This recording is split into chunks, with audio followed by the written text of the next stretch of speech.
Hey Capricorn, welcome to White Mirror Oracle. Today we're going to do a timeless reading for you Capricorns. This is for my Capricorn Sun, Moon, Rising, and Venus, and I am really excited to do this reading for you. Let's check it out. We're doing it here in the dark. It feels pretty magical, and we'll see where it takes us, right? For those of you who are new here, welcome to the space. I am doing oracle readings based upon card readings, but also intuitively. I channel.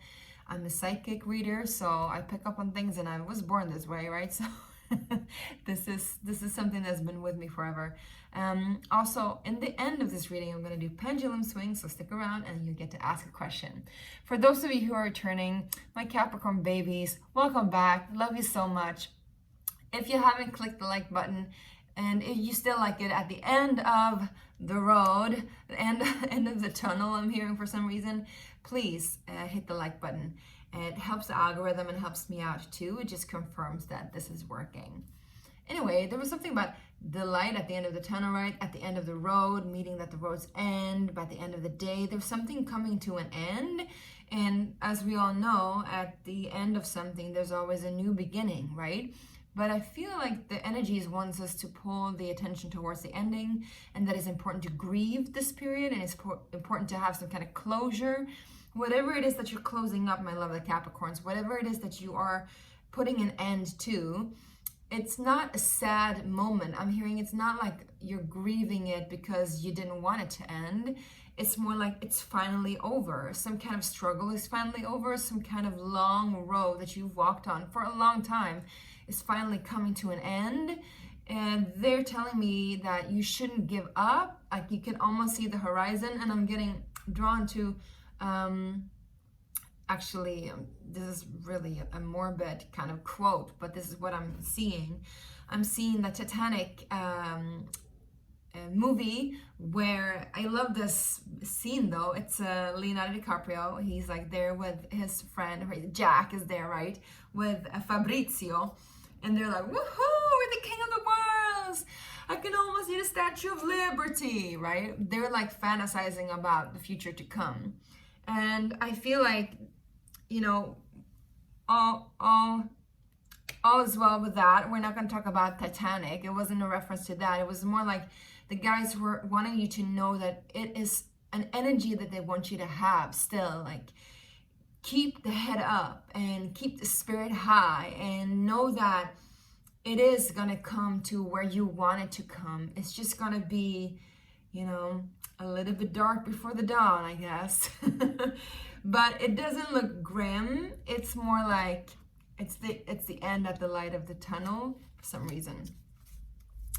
All right, let's go ahead and dive into the oracle decks. We're going to use the archetype oracle. And remember, this is a timeless reading, so take it as it applies, when it applies, how it applies. If you haven't subscribed already, by the way, make sure to do so and hit that notification bell in order for you to get all the latest news on what's happening right here. All right, starting off, Capricorn, Sun, Moon, Rising, what's going on? We got the Slave. Interesting. So this is the archetype oracle deck that is based upon Carl Jung's different archetypes. The thing about the Slave, I think, didn't you get that once before? I think so. The good thing about these is they both have light and dark attributes. So let's read about it, because I feel like I'm getting a lot of information here. So in the tarot, we have the Devil card, right? The Devil card is the card of Capricorn. Let me see if I can find it. And the reason for why it is the Capricorn card is because it's Saturnian.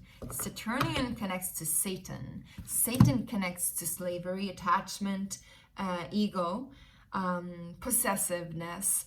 However, the thing about ego, the thing about Saturn, and the thing about Satan too, is that all can be, you know, overcome once we realize that we are actually free. And we've always been free, right? And that's the true mastery. The mastery is not to have and to hold.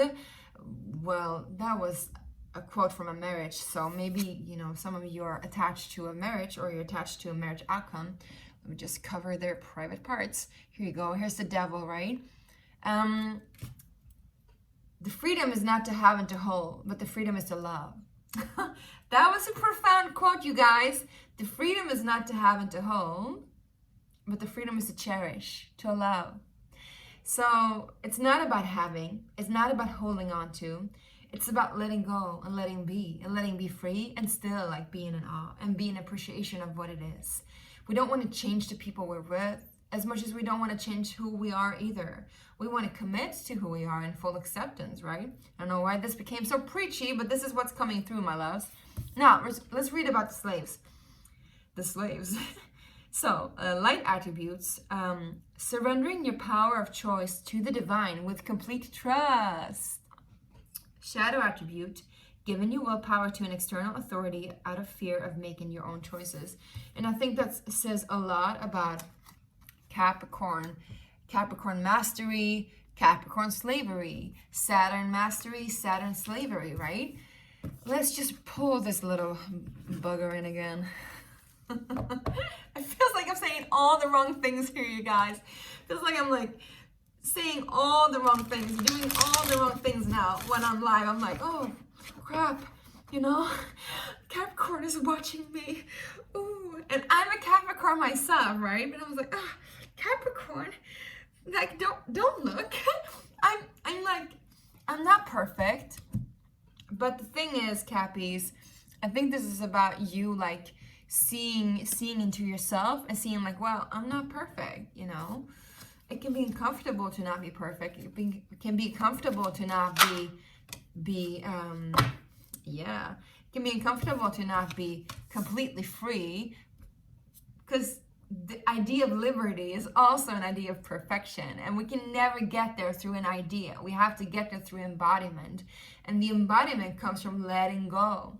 Now, the other thing I want to say about Capricorn and Saturn and well, what some people would say Satan as well, is like the whole you know, the sexual part and the taboo parts and the parts that are like not considered pure, right? But the thing about Capricorn is that we know that everything is pure. Everything is pure as gold. However, that includes flaws and all, right? Why I'm saying this is because we got the femme fatale here too.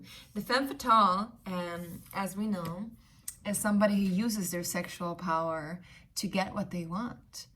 But they don't need to manipulate others. They can just show up wild and free, liberated, and just move, and they move energy. And they move energy with their complete honesty of who they are, right? That's my interpretation. Let's read about it. Light attributes highlights the erotic energy of the feminine, opens your heart when your dependency is rejected. Yes. Shadow attributes, inappropriate use of sensuality, attachment to money and power. Here we go. So there's a light and a dark side to this, and I feel like, you know, it's easy when it's dark to be attached to the dark, but once we're heading into the light, it's even more easier to be attached to the dark, because the light can be freaking scary, right? The light is scary because it illuminates everything, flaws and all. Now let's see what the alchemical wild unknown depth was to say. We got 10. Who got 10? There was another one who got 10. I don't remember who got 10. Was it?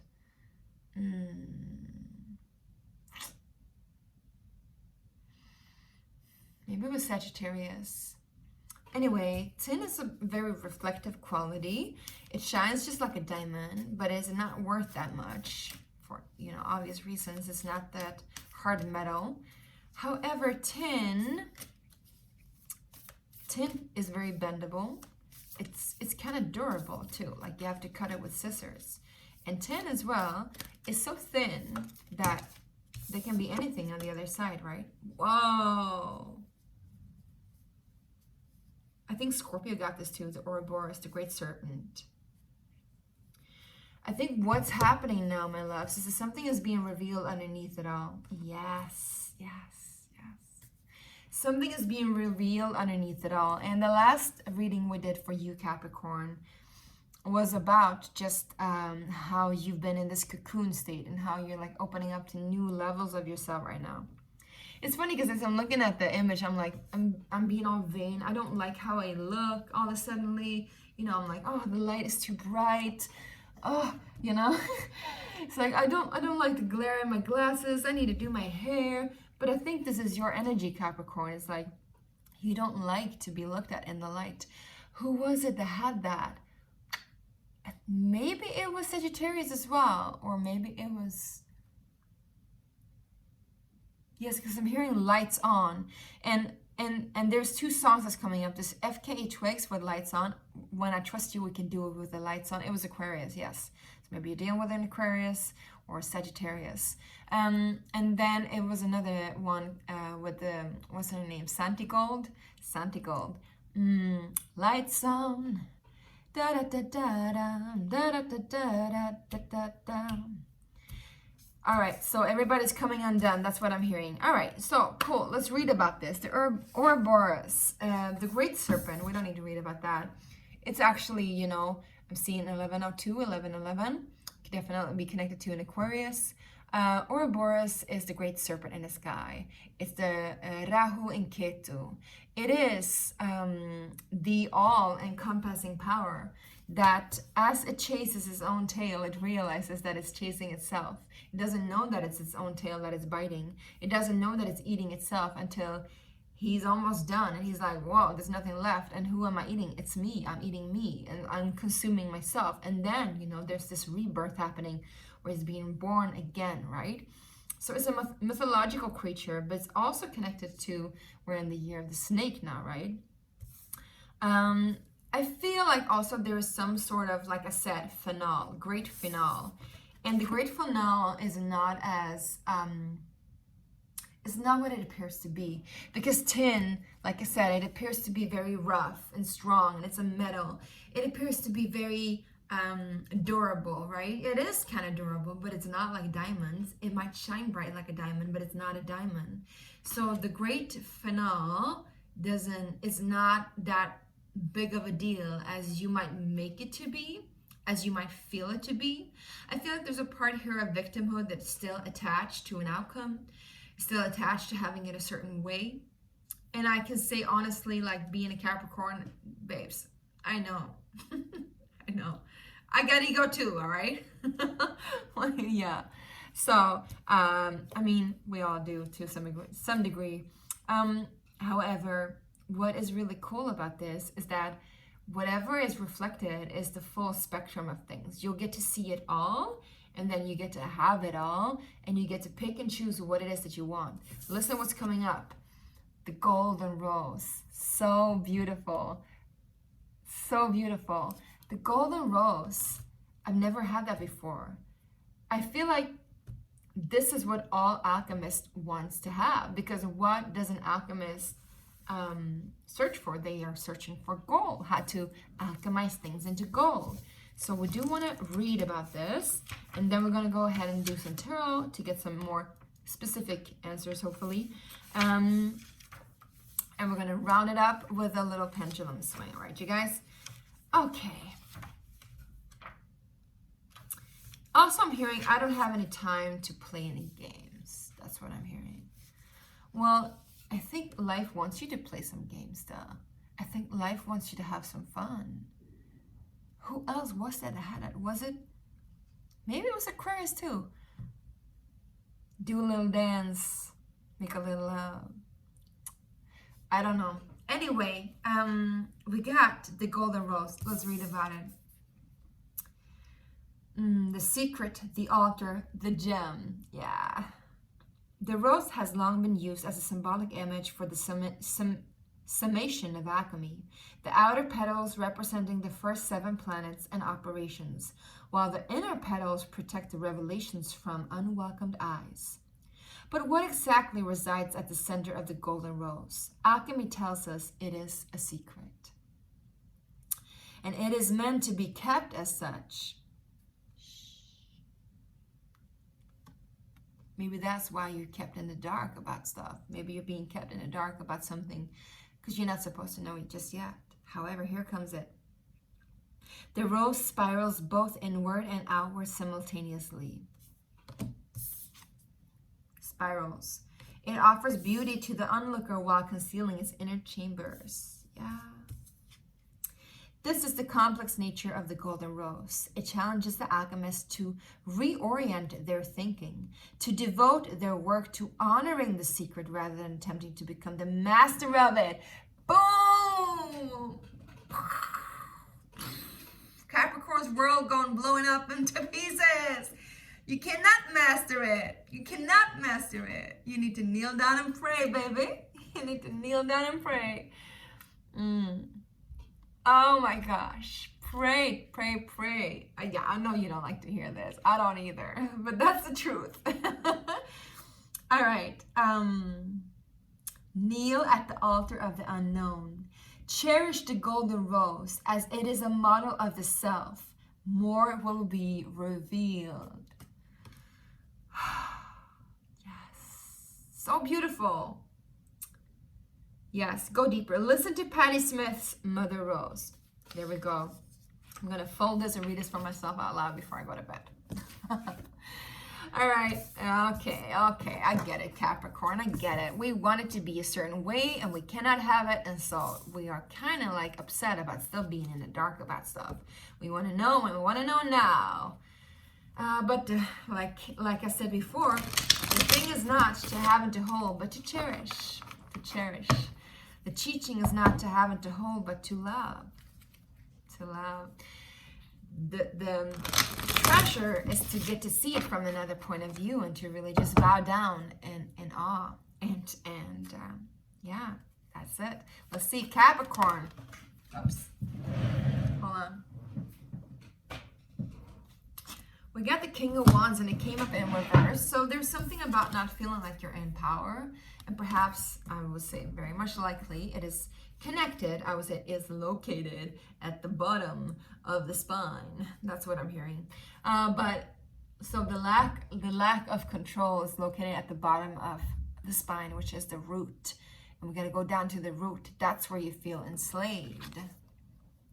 That's where you would misuse and abuse power in order to maneuver.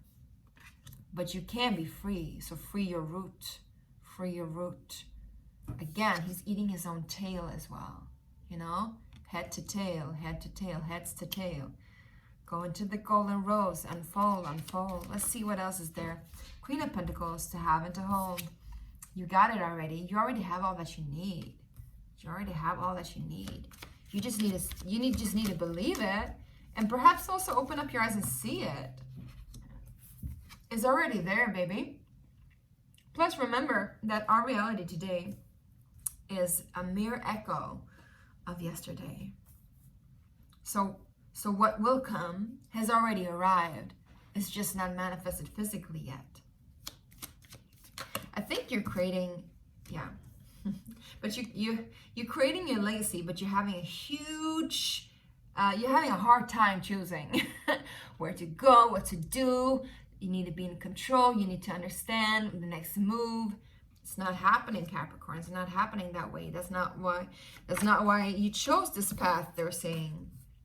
To have and to hold. To have and to hold. But you need to feel secure. Tell me, who is it that needs to feel secure? Aren't you already held? Aren't you already safe? Aren't you already secure? Aren't you already all that?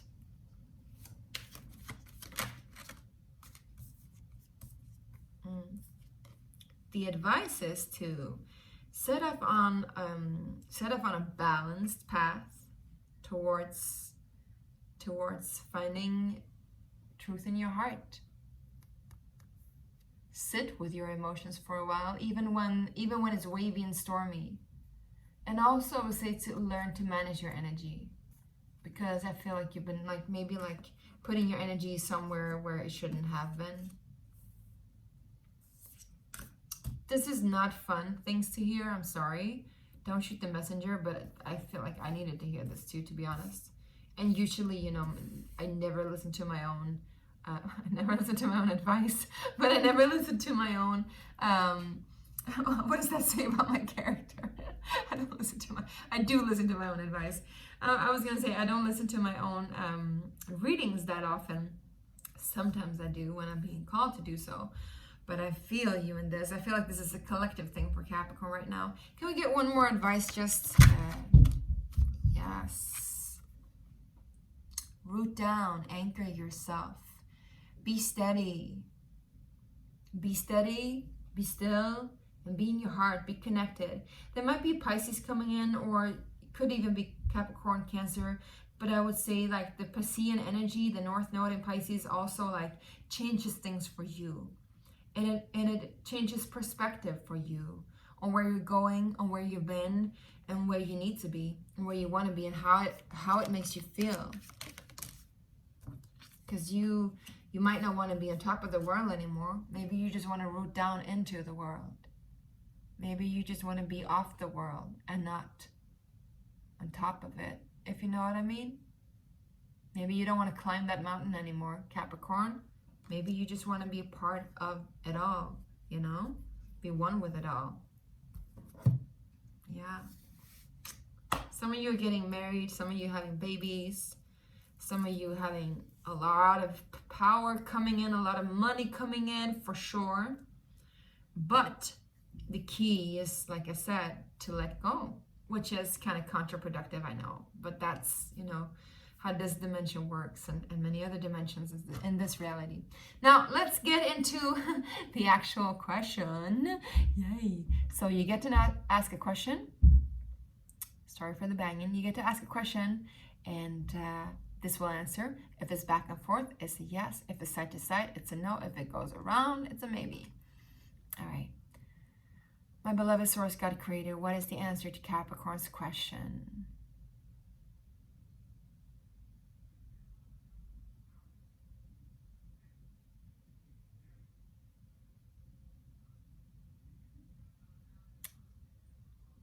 It's a no, baby. It's a no. I'm hearing, don't you worry. It's a clear no. Don't you worry. Thank you. And I'm hearing this like thing what kids say when we're on like a drive. Thank you, God. Like, are we there yet? And the answer is no.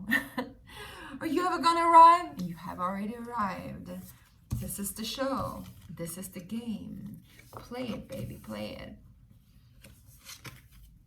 My dad, he's an Aries, he would always say, life is a game, play it well.